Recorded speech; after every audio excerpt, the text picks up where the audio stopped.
Hi everyone, this is our board game called Taking the Bait. The game consists of 4 boards,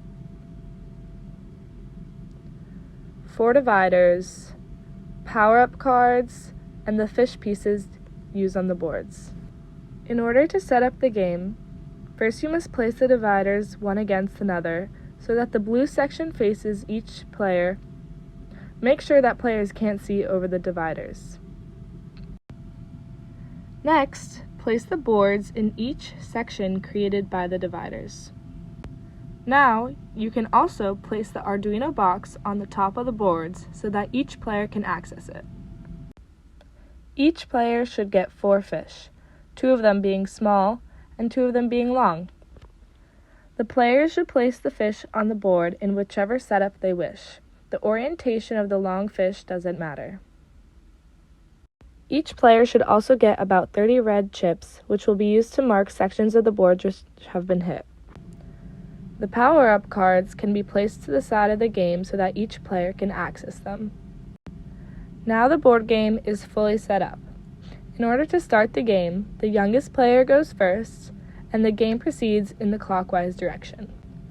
There are 2 moves that a player can take on their turn.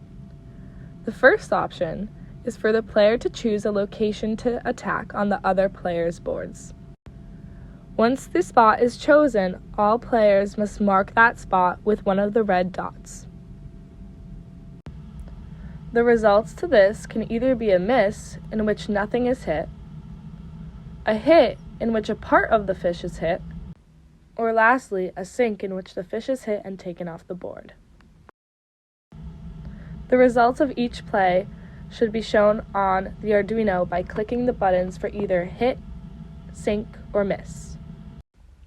The second option a player can take is to draw one of the power-up cards. Each player can only hold one of these at a time. The skip power-up can be played at any time throughout the game to skip another player's turn.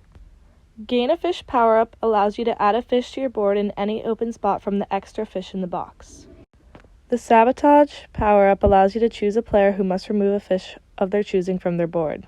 The defensive power-up is used in defense to an attack on a fish. If the player's fish is hit and they possess this power-up, they do not lose their fish, and then they must move their fish to an open space and mark the previous attack with a red dot. The revive power-up is used to bring a fish back from the dead, and it must take up an entire turn. It can only be used once in the game. As the game progresses, more and more spots will be taken up, and fish will continue to get hit and taken off the board. The player who remains standing with fish on their board at the end of the game will win the game. Hope you have fun!